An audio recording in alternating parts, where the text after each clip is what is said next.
stupid ass. Epicac. These are my gummy bears. I'm eating them right now. Why am I so cockblocked? I can't deal. Listen, I have a couple things on my mind right now. Big red button. Okay, I want to say something about something right now. I'm gonna say,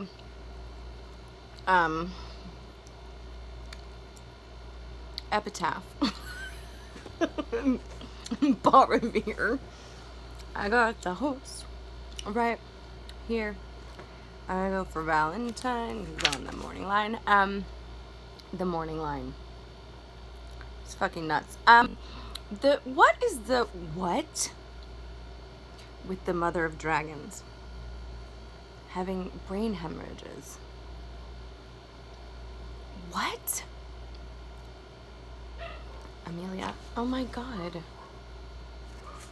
So I've had one of those in my left occipital lobe peripheral vision.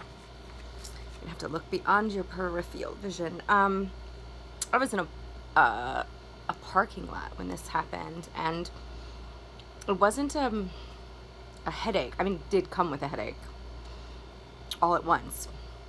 But it was really quick. It was like I was lifting groceries into my car, and I like just short-circuited, completely short-circuited, and I blacked out a bit, and then was fighting because I knew, because that's what I do in times of near death.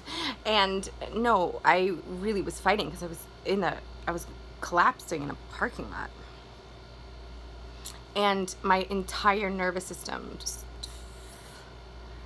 sort of freaked and froze. Foster's freeze. Like that.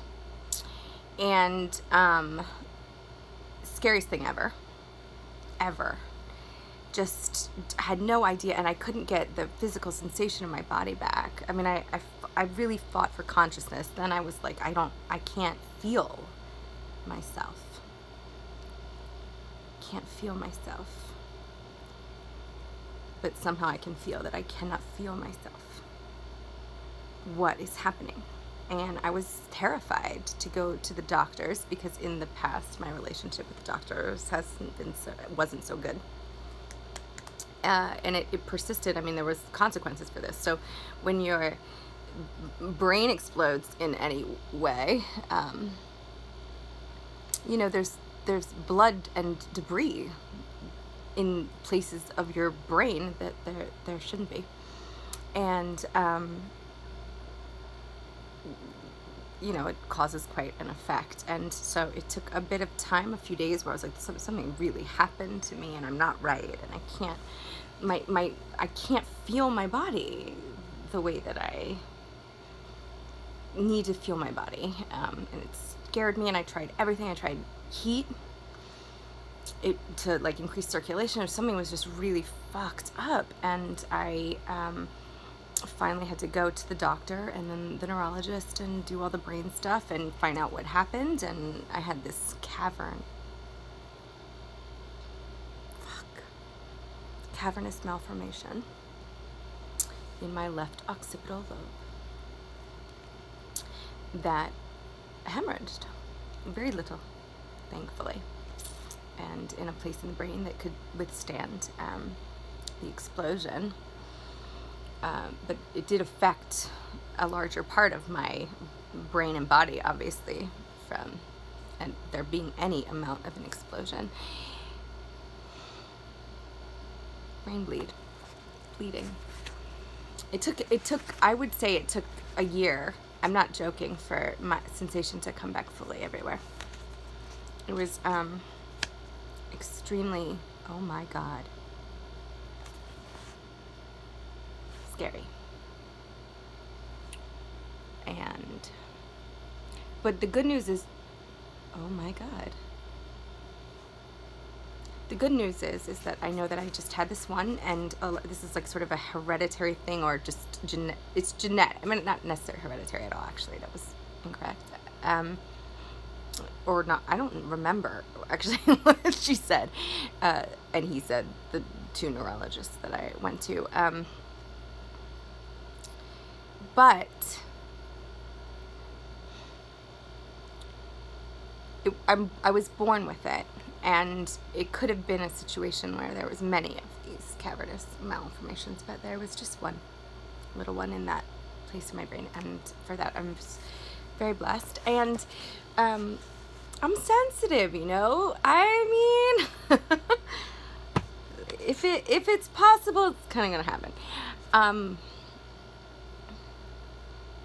Oh my God, page 121. And wow, dragons. So, oh fuck. Let's just go. Let's go. I can't. Okay. But wait, there's one more thing.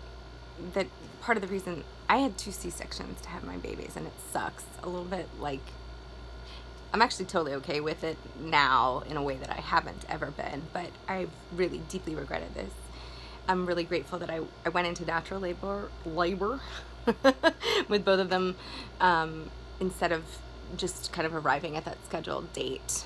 My biggest wish was, if I have to have a C-section, then I would really like at least to go into labor naturally, which I did, and labor deeply with both of them, which I did up to a point, which I've always regretted not being able to fully deliver that way. But there was 2 huge concerns. One of them was about the Crohn's colitis situation and scar tissue, scars. And the other was about actual pressure, because this could hemorrhage again. And it, you know, though little, would not be a good experience. It's not okay, you know, to hemorrhage in any way, in any part of your body. So, you know, it was, the C-sections were designed as a way to ensure my health, and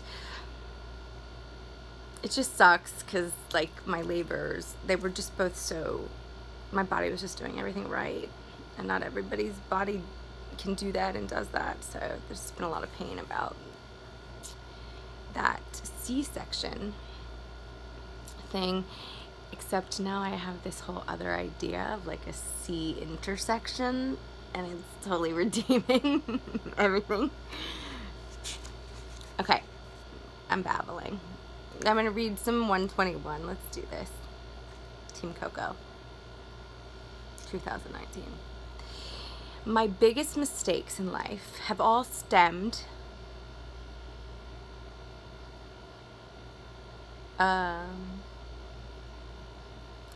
from giving my power to someone else, believing that the love others had to offer was more important than the love I had to give to myself. I remember being 29 and in a relationship based on lies and deceit. Down on my knees crying after Mr. Man once again brought me low. I had been waiting for him all evening. He stood me up. Ouch. Ouch.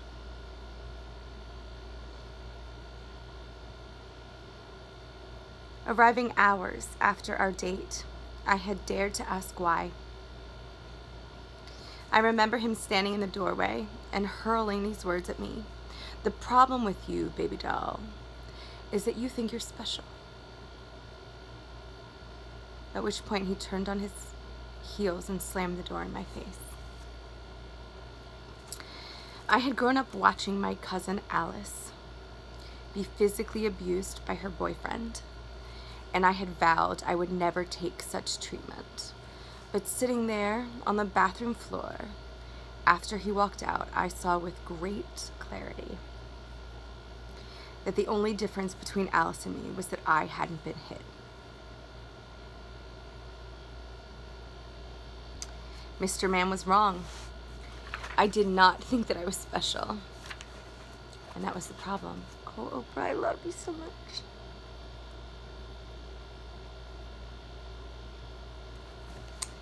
Just thank you to everybody right now. Please, God. I want you all to feel it. I'm so grateful right now. That I have no problem feeling in every part of my body. Why was I allowing myself to be treated this way? Even with these insights. It took me another year to end the relationship. Wild. I kept hoping and praying things would get better, that he would change. He never did. I started praying for the strength to end it. I'd pray and wait to feel better, and wait and wait, all the while repeating my same old patterns, until one day I got it. While I was waiting on God, God was waiting on me. He was waiting on me to make a decision to either pursue the life that was meant for me or to be stifled by the one that I was living. I recognized the truth that I am all right, just as I am. I am enough all by myself. That revelation